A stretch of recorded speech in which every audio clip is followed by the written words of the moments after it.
क्या सामान लाया मुसाफिर सफर तेरा है बाईद। क्या सामान लाया मुसाफिर सफर तेरा है बाईद। रंज के दरिया में किसती मौज तूफान है मजीद। रंज के दरिया में किसती मौज तूफान है मजीद। যত গুনাহ করেছি, নেশা পানি করেছি, হারামের সাথে জড়িত ছিলাম, আয় আল্লাহ তোমার হুকুমের বিরোধিতা করেছিলাম, কিন্তু আল্লাহ তুমি তো মেহেরবান খোদা, তুমি আমার চোখে আঙ্গুল দিয়া দেখা দিলা। ওগো আল্লাহ, কিভাবে আমি কবরের ভিতরে যাওয়া লাগবে, মুসলমানদের কবরের ভিতরে কিভাবে যাওয়া লাগবে, তাওবা কিভাবে করা লাগবে, তুমি এত মেহেরবান খোদা। তুমি যদি আমাকে চোখে আঙ্গুল দিয়া দেখায় না দিতা, তাহলে মরণ পর্যন্ত তো আমি এই নেশা পানির সাথে, হারামের সাথে, তোমার কোরআন সুন্নাহর বিরোধিতা করতে করতে আমার জীবন চলে যেত। আল্লাহ তাআলার সাথে এমন ভাবে এই যুবক সিজদার ভিতরে গিয়া আল্লাহ তাআলার সাথে সরাসরি ডাইরেক্ট কানেকশন। क्या सामान लाया मुसाफिर सफर तेरा है बाईद। क्या सामान लाया मुसाफिर सफर तेरा है बाईद। रंज के दरिया में किसती मौज तूफान है मजीद। रंज के दरिया में किसती मौज तूफान है मजीद। आय अल्लाह ताआला रब्बुल आलामीन, শেষ পর্যায়ে হলে তোমার দরবারে হাজির। তুমি তো রহমাতুল লিল আলামিনের কাছে জানাই দিয়েছো, আয় আল্লাহ তাআলা রব্বুল আলামিন তোমার পাপী বান্দা তোমার সামনে উপস্থিত হয়ে চোখের পানি ফেলে বলতেছি, আল্লাহ তুমি আমার কারণে আমার বাবার কবরের ভিতরে শাস্তি দিও না। ইন্না আহাদাকুম মাতা, যখন কোনো মানুষ দুনিয়ার থেকে ইন্তেকাল করবে, মারা যাবে, قد عرض عليه مقعده بالغداة والعشي। ওই মৃত ব্যক্তির সামনে দৈনন্দিন দুই বেলা, সকাল এবং সন্ধ্যায় আল্লাহ পাক রব্বুল আলামিন তার সামনে উপস্থিত করে দেন। তার স্থান কিয়ামতের ময়দানে কোন জায়গায় হবে? একজন মানুষ যখন মৃত্যুবরণ করে, আল্লাহ পাক রব্বুল আলামিন একজন মানুষের মৃত্যুর পর সকাল সন্ধ্যা তার স্থান কোথায় হবে, সকাল সন্ধ্যা সে বুঝতে পারে, দেখতে পারে। দুনিয়ার মানুষ ভালো করে খেয়াল করে, এই তো গতকালকে আমরা এক জায়গায় দাঁড়িয়ে দুইটা জানাজার নামাজ পড়েছিলাম। চিন্তা করে আল্লাহ রাসূল সাল্লাল্লাহু আলাইহি ওয়াসাল্লাম দুনিয়া থেকে বিদায় হওয়ার পর সকাল সন্ধ্যায় মৃত্যু ব্যক্তি জানতে পারে তার অবস্থান কোন জায়গায় হবে, কোথায় হবে।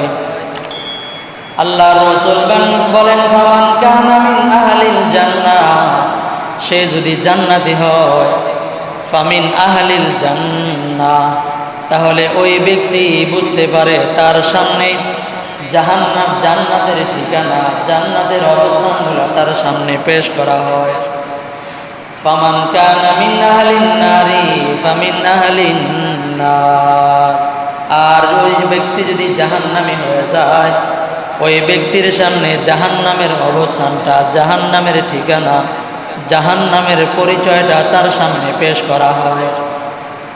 ভালো করে খেয়াল করে বুঝেন, একজন মানুষ জান্নাতি না জাহান্নামী, কবরের মধ্যে যাওয়ার পর ওই ব্যক্তি সাথে সাথে বুঝতে পারে আর কবরের ভিতরে তার সামনে সকাল বিকাল 2 বেলা তার সামনে জান্নাত এবং জাহান্নামের অবস্থানগুলা তার সামনে আল্লাহ তাআলা পেশ করে দেন।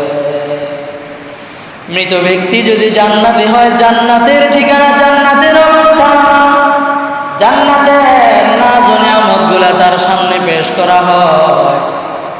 আর মৃত ব্যক্তি যদি জাহান্নামী হয়, তাহলে ওই ব্যক্তির সামনে জাহান্নামের অবস্থান, জাহান্নামের ঠিকানা, জাহান্নামের অবস্থাগুলা তার সামনে পেশ করে দেওয়া হয়। জাহান্নামেরটা জাহান্নামীদের সামনে, জান্নাতেরটা জান্নাতীদের সামনে পেশ করা হয়। সে বুঝতে পারে যে জান্নাতের অবস্থানটা কেমন, জাহান্নামের অবস্থানটা কেমন, সেইটা সব বুঝতে পারে। মৃত ব্যক্তি প্রতিদিন 2 বেলা করে সে তার সামনে উপস্থিত করা হয়। একটা কিতাব আছে, চোখে দেখা কবরের আযাব, লিখেছেন পাকিস্তানের অনেক বড় দায়ী মাওলানা তারেক জামিল দামাত বারাকাতুহু। ওনার লিখিত একটা কিতাব আছে। এই কিতাবের ভিতরে একটা ঘটনা উল্লেখ করা হয়েছে যে অনেক বড় একজন আবেদ বান্দা, অনেক বড় আল্লাহ তাআলার পেয়ারা একজন মানুষ, হাজী সাহেব নামাজ পড়ে, প্রতিদিন নামাজ পড়ে, আল্লাহ তাআলার হুকুম যথাযথভাবে মানার চেষ্টা করে, হুজুরের পিছনে এসেই দাঁড়ায়, মসজিদে সবার আগে আগে আসার চেষ্টা করে। এমন একজন মানুষ দুনিয়া থেকে বিদায় হল। বিদায় হয়ে যাওয়ার পরে কাফন দাফনের ব্যবস্থা হলো, গোসল করানো হলো, জানাজার নামাজ শেষ করা হলো। জানাজার নামাজের পরে কি আমল, কবরস্থানে নিয়ে যায়। কবরস্থানের ভিতরে যখন নিয়ে গেল, কবরস্থানের পাড়ে লাশটাকে রেখে মৃত ব্যক্তির আত্মীয় স্বজন যারা একেবারে নিকটের রক্তের মানুষ, যারা সন্তান এবং একেবারে তার কাছের ঘনিষ্ঠ মানুষ যারা, তারা কবরের ভিতরে নেমে যায়। তারা কবরের ভিতরে নেমে লাশটাকে কি করে, কবরের ভিতরে রাখে। ওই ব্যক্তি হাজী সাহেব 5 ওয়াক্ত নামাজি, খুব দিনদার মানুষ, মৃত্যুবরণ করার পরে তার দাফন কাফন হয়ে গেল, তার জানাজার নামাজ হয়ে গেল, মুসলমানদের যা যা অবস্থা, যা যা করণীয় সব কিছুই হয়ে গেল। কবরস্থানে চলে গেল, তার সন্তান কবরের ভিতরে নেমে গেল। কবরের ভিতরে নেমে যাওয়ার পরে সন্তানের হাতে লাশ দিবে, বাবার লাশটা কবরের ভিতরে সন্তানের হাত দিয়েই রাখবে। এমন সময় সন্তান কবরের ভিতরে হঠাৎ করে তার নজর কবরের এক কিনারায় পড়ল। মুসলমান ভাইরা আমার, চোখে দেখা কবরের আযাবের ভিতরে লাগা হয়।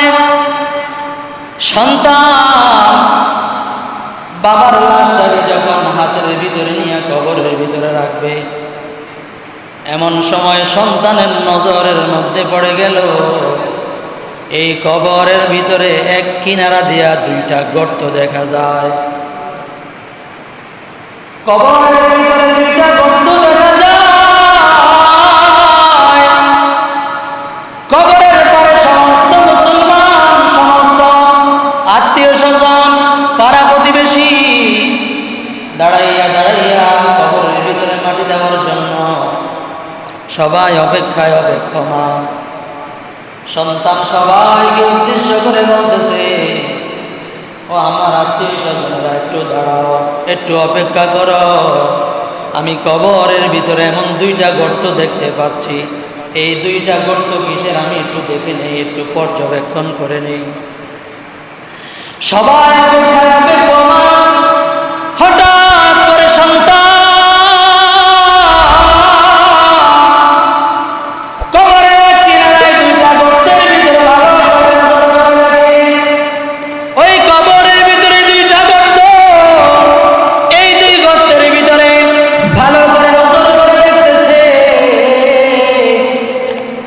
কবরের ভিতরে যে দুইটা গর্ত দেখা যায়, এই দুই গর্তের ভিতরে এমন দুইটা বিষধর সাপ এমনভাবে রেডি হয়ে আছে, এমনভাবে প্রস্তুতি নিয়ে আছে, লাশটাকে কবরের ভিতরে রাখতে দেরি হবে, সাথে সাথে এই লাশটার ভিতরে আক্রমণ করবে, ধ্বংসন করবে। মনে হয় যেন ফানা তুলে আছে, কবরের ভিতরে লাশটা রাখতে দেরি হবে, কবরের ভিতরে এই লাশটাকে খাইতে আর দেরি করবে না। মুসলমান বাবাজি, ও যুবক, ও বৃদ্ধ বাবারা, পর্দানিশীল মা বোনেরা, একটু দিলের কান দিয়া সব শ্রবণ করেন বাবা। এমন সন্তান কবরের ভিতরে নামার পরে বাবার লাশটাকে কবরে রাখবে, এমন সময় যদি লক্ষ্য করে এই কবরের ভিতরে বিষধর সাপ দুইটা এমনভাবে ফানা তুলে আছে, বাবার কবরটা কবরের ভিতরে রাখতে দেরি হবে। সন্তান যদি দেখতে পায় এই বিষধর সাপ বাবার লাশটাকে এমনভাবে ধ্বংসন শুরু করবে, বলেন তো কোনো সন্তান, এটা কোনো আত্মীয় স্বজন এটা কি সহ্য করতে পারে?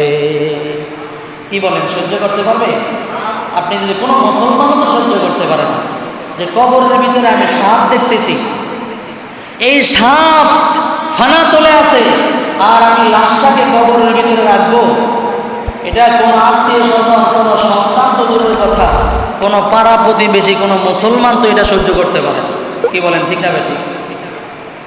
মুসলমান ভাইরা আমার, এবার সন্তান ইমাম সাহেবকে লক্ষ্য করে বলে, আলেমদেরকে লক্ষ্য করে বলতেছে, হুজুর আমার বাবার লাশটা যদি এই কবরের ভিতরে রাখি, সাপ তো ধ্বংসন করবে, এই আযাবটা শুরু হয়ে যাবে। হুজুর আমরা কি আরেকটা কবর খনন করতে পারি নাকি?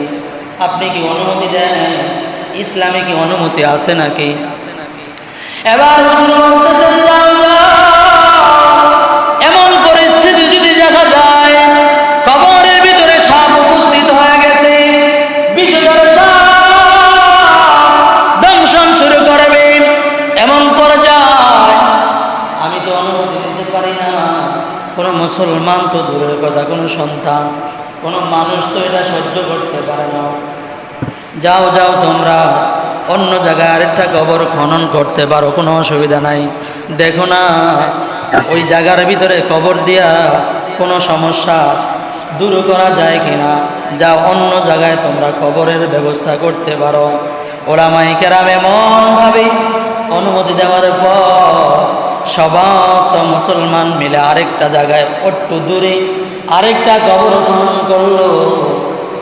সুন্দর করে একটা কবর খনন করার পরে আবার যখন ওই সন্তান কবরের পাড় থেকে লাশটাকে নামানোর জন্য কবরের ভিতরে নেমে যায়, কবরের ভিতরে নেমে যাওয়ার পর কবরটা খনন করা হয়ে গেছে, লাশ নামায় ফেলবে, এমন সময় আবার তার নজরে পড়ছে আবার কবরের এক কিনারার ভিতরে আরো 2 থেকে 3টা গর্ত দেখা যায়। প্রথম কবরে দেখছে গর্ত, অন্য জায়গায় কবর দেওয়ার জন্য আবার কবর খনন করছে, আবার তাকায় তাকায় দেখতেছে আরো বেশি, আগেরটা ছিল 2টা, এখন 2-এর অধিক হয়ে গেছে। ভয় বাড়ছে না কমছে? বাড়ছে। মুসলমান ভাইরা আমার, আত্মীয় স্বজন পাড়া প্রতিবেশী কি করবে, কিং কর্তব্য বিমূঢ় হয়ে গেছে। সন্তানের অন্তরের ভিতরে ভয় আরো উদাও হয়ে গেছে, আরো বেশি বেড়ে গেছে। হুজুরকে লক্ষ্য করে বলতেছে, হুজুর আগের কবরটা তো এই কবর থেকে ভালো ছিল, আগের কবরের ভিতরে সাপ দেখলাম মাত্র 2টা, এই কবরের ভিতরে 2টা নয় বরঞ্চ আরো বেশি দেখতেছি। কি করতে পারি হুজুর? এই জায়গার ভিতরে তো আমি আমার বাবার লাশটাকে এখানে রাখতে পারি না, আমি এখন কি করতে পারি হুজুর? আমি আরেকটা কবর খনন করতে চাই। সমস্ত আত্মীয় স্বজন পাড়া প্রতিবেশী সবাই বিরক্ত বোধ করতেছে, সব বিরক্ত, সব কিছু ভুলে গিয়ে সন্তান বলতেছে, ও আমার এলাকাবাসী, মহল্লাবাসী, আমি এই পরিস্থিতিতে আমার বাবাকে তো এই জায়গার ভিতরে সাপের মুখে তো আমি আমার বাবাকে রেখে যেতে পারি না। আপনারা বিরক্ত হয়েন না, আমাকে ক্ষমা করে দেন, আমি আরেকটা কবর খনন করব। এক পর্যায়ে সবাই মিলে আরেকটা কবর খনন করলো। আরেকটা কবর খনন করার পর সন্তান লাফ দিয়া কবরের ভিতরে নেমে গেল। সন্তান যখন কবরের ভিতরে নেমে যায়,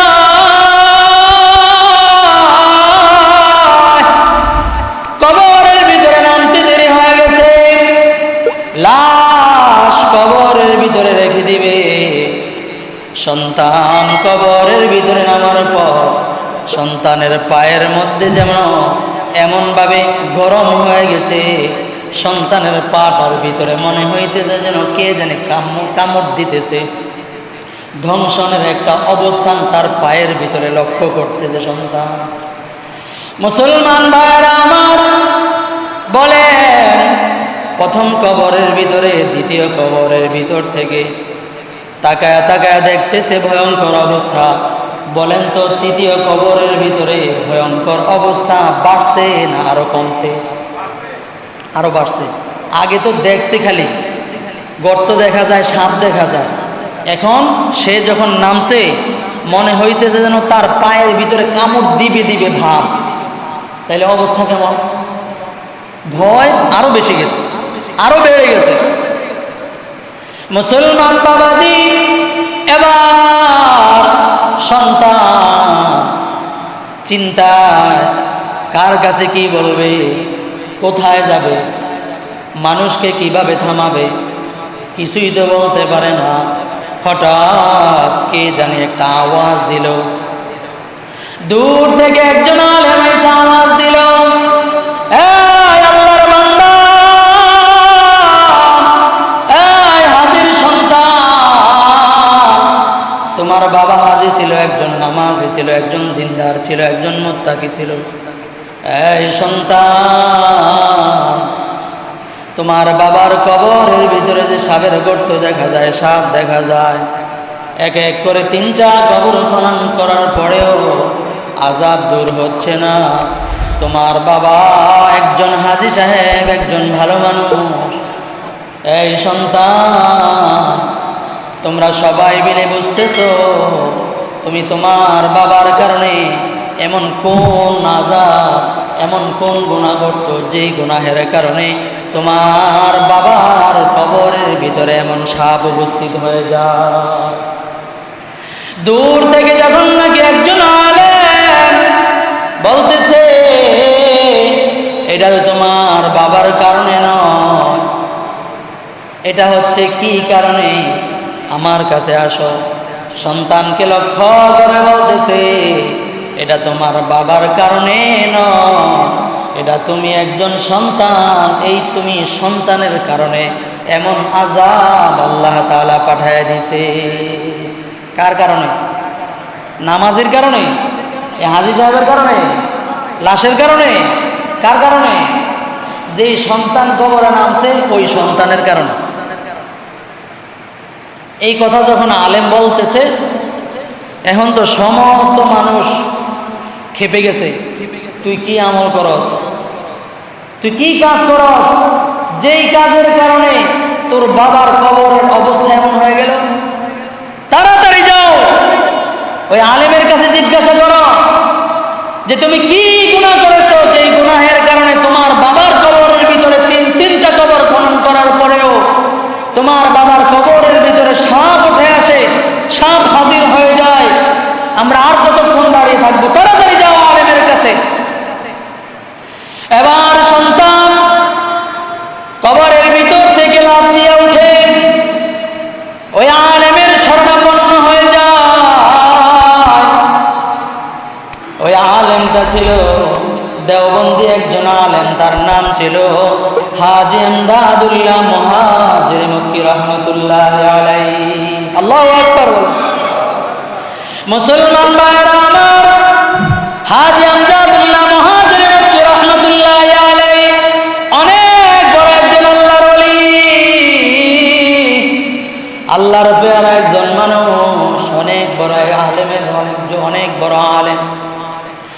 হাজী আমদাদুল্লাহ মুহাজির মক্কি রাহমাতুল্লাহি আলাইহি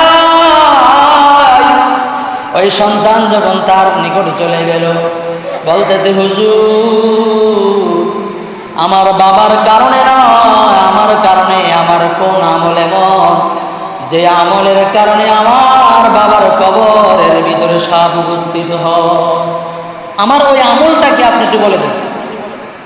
এবার হাজী আমদাদুল্লাহ মুহাজির মক্কি রাহমাতুল্লাহি আলাইহি সন্তানকে লক্ষ্য করে বলতেছে, এই সন্তান তুই কি এমন এমন কাজ করস, তুমি কি এমন এমন কাজ করো, এমন এমন হারাম কাজ করো, তুমি কি নামাজ পড়ো না, তুমি কি এমন ভাবে নেশার সাথে জড়িত,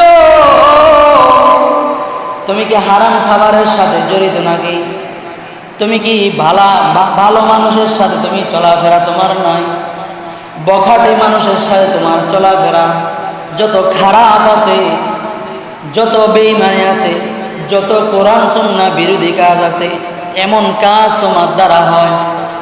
বলে হুজুর হয়। এমন সন্তান আছে না? মুসলমান ভাইরা আমার, হাজী আমদাদুল্লাহ মুহাজির মক্কি রাহমাতুল্লাহি আলাইহি বলতেছেন, তুমি যে এই কাজগুলা করতেছো, তুমি নেশা পানি করো, তুমি হারামের সাথে জড়িত, তুমি আল্লাহর হুকুম মানো না, তুমি আল্লাহ তাআলার অবাধ্যতা করো, তুমি আল্লাহর রাসূলের সুন্নাত মানো না, নামাজ নাই, রোজা নাই, হজ যাকাত নাই, আল্লাহ তাআলার হুকুম যা আছে তুমি একটাও মানো না, বরঞ্চ আল্লাহ তাআলার হুকুমের উল্টা তুমি চলাফেরা করো। যুবক বলতেছে হুজুর আমি তো আল্লাহ তাআলার হুকুম মানি না, এমন এমন হয়ে যায়, আমার কি করব, এই পরিস্থিতি আমার করণীয় কি? হাজী আমদাদুল্লাহ মুহাজির মক্কি রাহমাতুল্লাহি আলাইহি ওই সন্তানকে বলতেছে, এই আল্লাহর বান্দা, তুমি যদি তোমার বাবার কবরের আযাব দূর করতে চাও, তাহলে তুমি এখন এই মুহূর্তে সবার সামনে তোমার তওবা করা লাগবে। বলেন কি করা লাগবে? তাওবা করা লাগবে। জীবনে কোনোদিন গুনাহ করব না, জীবনে কোনোদিন হারামের সাথে জড়িত হব না, জীবনে কোনোদিন নেশা পানির সাথে আমি সম্পর্ক রাখবো না, জীবনে কোনোদিন খারাপ লোকদের সাথে সম্পর্ক রাখবো না। যদি তুমি এমন খাঁটি তওবা করতে পারো, সবার সামনে যদি নামাজ পড়তে পারো 2 রাকাত, আর যদি আল্লাহ তাআলার সামনে দাঁড়ায় যদি 2 ফোঁটা চোখের পানি ছেড়ে আল্লাহ তাআলার দরবারে কাঁদতে পারো, তাহলে হইতে পারে আল্লাহ পাক রব্বুল আলামিন তোমার এই তাওবার কারণে তোমার বাবার সমস্ত আযাব গজব আল্লাহ তাআলা দূর করে দিবে। জোরে বলুন আল্লাহু আকবার। এই সন্তান সবাই উপস্থিত, এই পর্যায়ে সন্তান কি করবে? তার সাথে ঘটে গেল আযাব, সে তার চোখে সাপের গর্ত, সাপ দেখলো, তৃতীয় কবরের ভিতরে তার পায়ের ভিতরে সাপ কামড় দিবে, বিচ্ছু কামড় দিবে, জাহান্নামের আগুন যেন ধাউ ধাউ করে জ্বলবে, তার পা গরম হয়ে গেছে। এই পরিস্থিতি যখন হয়ে গেল, সন্তানের অন্তরের ভিতরে এমন ভাবে চোট লাগলো, সন্তান হাজী আমদাদুল্লাহ মুহাজির মক্কি রাহমাতুল্লাহি আলাইহির হাতে হাত দিয়ে দিলেন আর বলতেছেন, হুজুর আমাকে তওবা করিয়ে দেন, আমি এই মুহূর্তে সব মানুষের সামনে, আমার প্রতিবেশী, আমার মহল্লাবাসী, আমার আত্মীয় স্বজন সবার সামনে আমি আপনার হাতে তওবা করে আমি খাঁটি মুসলমান হতে চাই, আমাকে তওবা করায় দেন। জোরে কোন আল্লাহু আকবার। মুসলমান ভাইরা আমার, হাজী আমদাদুল্লাহ মুহাজির মক্কি রাহমাতুল্লাহি আলাইহি উপস্থিত সমস্ত লোকদের সামনে এই যুবককে তওবা করায় দিলেন। যুবককে যখন তওবা করায় দিলেন, যুবক যখন তওবা করে নিল, এবার যুবক 2 রাকাত নামাজ পড়ল। 2 রাকাত নামাজের ভিতরে যথারীতি নিয়মে নামাজটা শেষ করার পর সিজদার ভিতরে গিয়ে আল্লাহ তাআলার সাথে সম্পর্ক, কার সাথে কথা বলে? জোরে কোন জোরে বলেন না কার সাথে? আল্লাহ তাআলার সাথে সিজদার মধ্যে গিয়া আল্লাহর সাথে কথা বলতেছে, গো মালিক, ওগো আহকামুল হাকিমিন, ওগো রব্বুল আলামিন, মালিক, জীবনে অনেক গুনাহ করেছি, অনেক অন্যায় অপরাধ করেছি, নফসের উপরে জুলুম করেছি, তোমার হুকুমের অবাধ্যতা করেছি। আয় আল্লাহ তাআলা রব্বুল আলামিন, মালিক,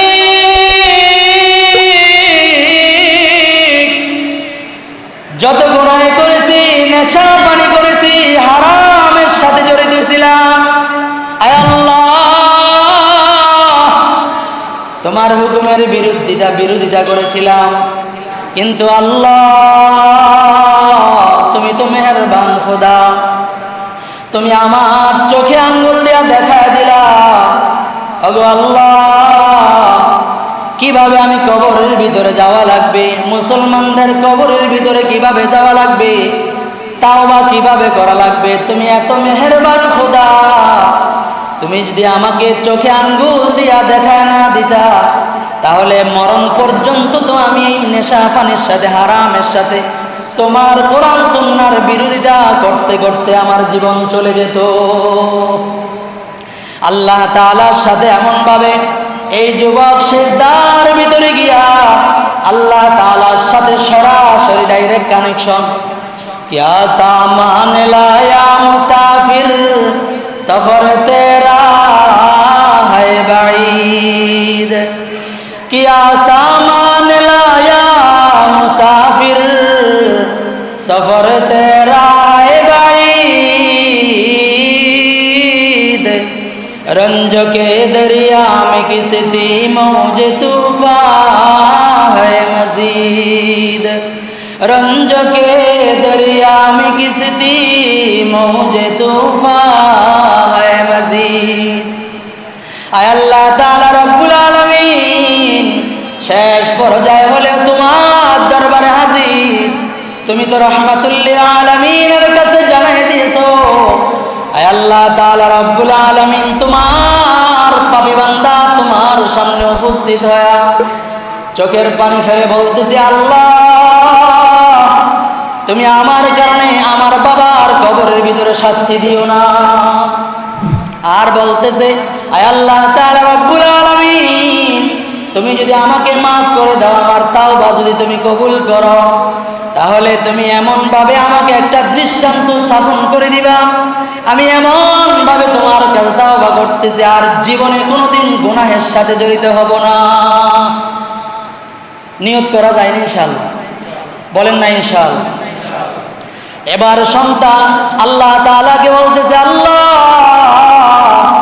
তুমি যদি আমার তাওবাটা কবুল করো, তাহলে আমি এর প্রমাণ দেখাইতে চাই, আমার মহল্লাবাসী, আমার আত্মীয় স্বজন এবং আমি নিজেও দেখতে চাই, প্রমাণ দেখতে চাই।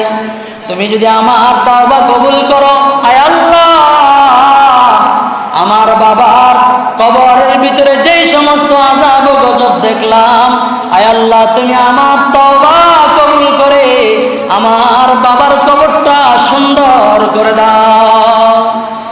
কন্যা সুবহানাল্লাহ। এমন ভাবে খাঁটি তওবা করেছে, খাঁটি তওবা করে আল্লাহ তাআলার কাছে যখন নাকি কবুল করে নিল, কবুল করে নেওয়ার পরে এবার সন্তান ওলামায়ে কেরামের দোয়া নিয়া হাজী আমদাদুল্লাহ মুহাজিরে মক্কি রাহমাতুল্লাহি আলাইহি সাথে তওবা করে আল্লাহ তাআলার সাথে সম্পর্ক করে যখন নাকি আবার কবরের ভিতরে গেল, কবরের ভিতরে গিয়ে দেখতেছে কবরের ভিতরে যে সমস্ত গর্ত, যে সমস্ত অবস্থান ছিল, কোনো আর এই আযাব গজবের কোনো অবস্থান নাই, কবরটা সুন্দর হয়ে গেছে। জোরে কন্যা সুবহানাল্লাহ। মেরে মুহতারাম দোস্ত, বোঝানোর উদ্দেশ্য হলো দুনিয়াতে আমরা যা কিছু করি, মনে যা চায় তাই কিছু করতেছি, আল্লাহর হুকুমের অবাধ্যতা করছি, পরোক্ষভাবে অথবা দূরবর্তীভাবে আল্লাহ তাআলার হুকুম মানতেছি না। একদিন কবর এর ভিতরে আমার আপনার যাওয়া লাগবে কি লাগবে না? জোরে বলেন না, লাগবে লাগবে না? প্রত্যেকটা মানুষ না চাইলেও কবরের ভিতরে যাওয়া লাগবে। কার কবরের অবস্থা কেমন হয়? আল্লাহর রাসূল বলেন, আল কবরু রাউযাতুম মিন রিয়াজিল জান্নাহ, আও হুফরাতুম মিন হুফারিন নার, কবরটা হয়তো জান্নাতের বাগান হবে, অথবা নয়তোবা এই কবরটা জাহান্নামের একটা গর্ত হয়ে যাবে। মুসলমান ভাইরা আমার, সহিহ মুসলিম শরীফের ভিতরে আল্লাহর রাসূল সাল্লাল্লাহু আলাইহি ওয়াসাল্লাম ইরশাদ করেন, মাররান নবী সাল্লাল্লাহু আলাইহি ওয়াসাল্লাম বিকবরাইন, আল্লাহর রাসূল দুইটা কবরের পাশ দিয়ে যাইতেছিলেন।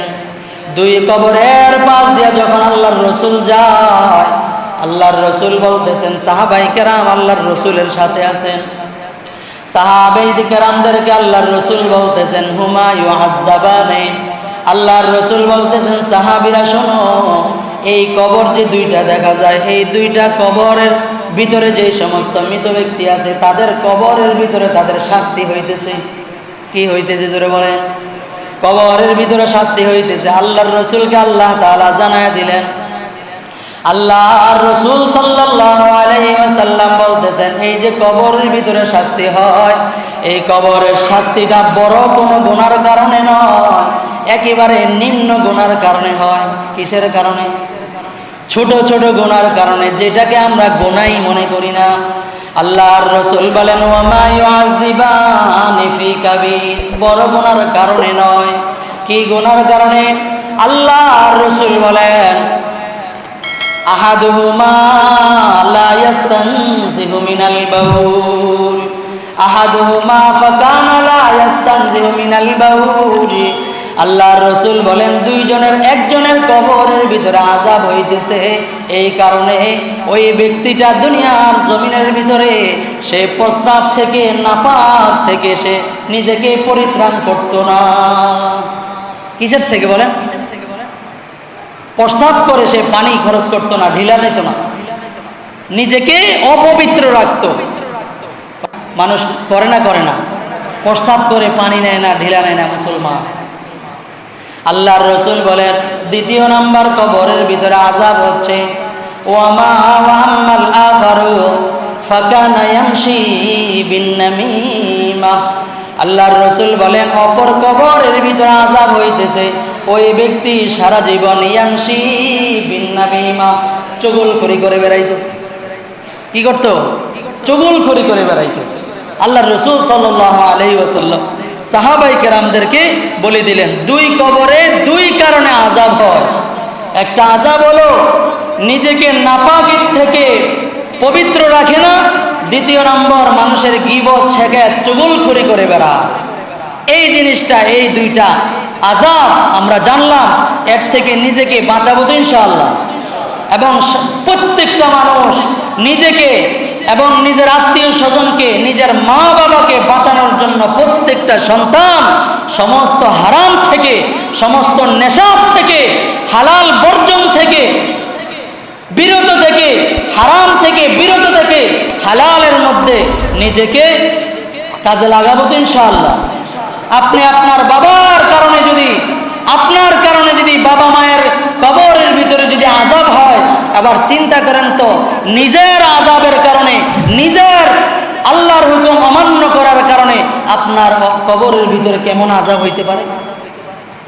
মেরে মোহতারাম দোস্ত, আসুন এই কবরের আযাব থেকে বাঁচার 10টা আমল বলার নিয়ত করেছিলাম। সংক্ষেপে 10টা আমল বলে দেই।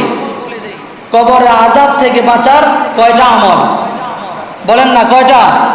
10টা। সবাই জোরে বলেন, কবরের আযাব থেকে বাঁচার কয়টা আমল? 10টা আমল। আপনাদের মোটামুটি মনে থাকবে, সহজ। 1 নাম্বার হলো 5 ওয়াক্ত নামাজ প্রতিষ্ঠা করা। 5 ওয়াক্ত নামাজ প্রতিষ্ঠিত করা। কেমনে প্রতিষ্ঠিত করবেন?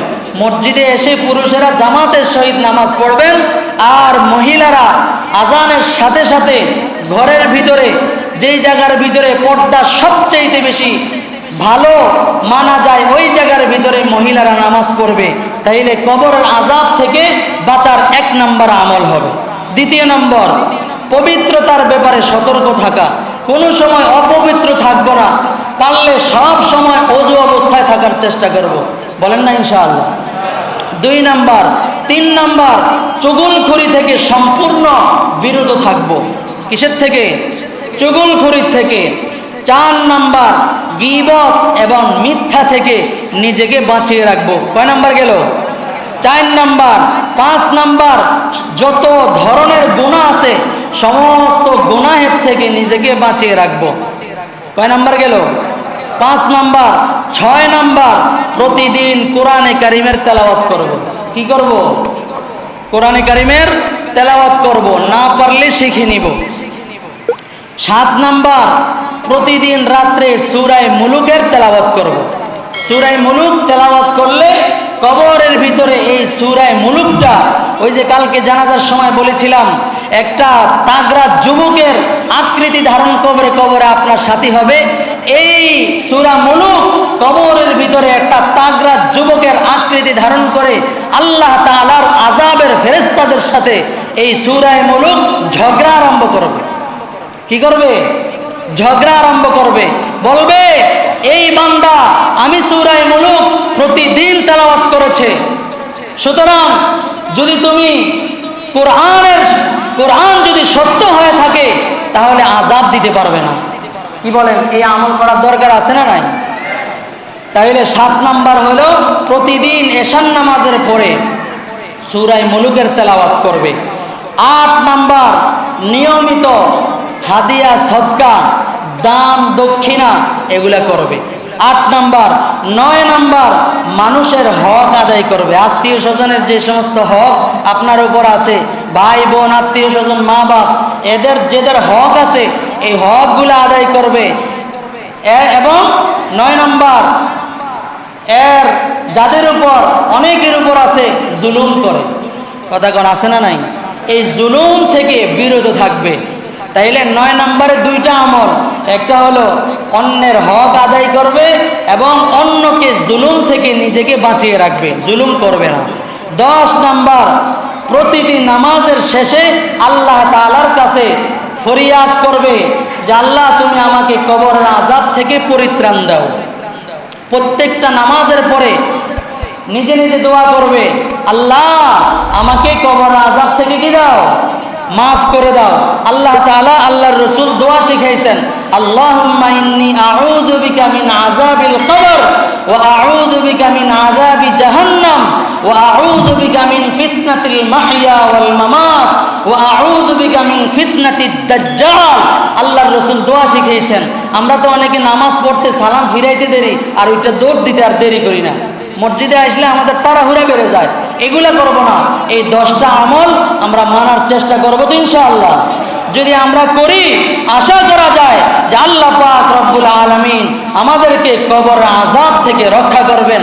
আর যেই ব্যক্তির কবরের আযাব থেকে রক্ষা পাবে, আল্লাহ পাক রব্বুল আলামিন কিয়ামতের ময়দানে তার অন্যান্য সমস্ত আমলের হিসাবগুলো আল্লাহ তাআলা সহজ করে দিবেন।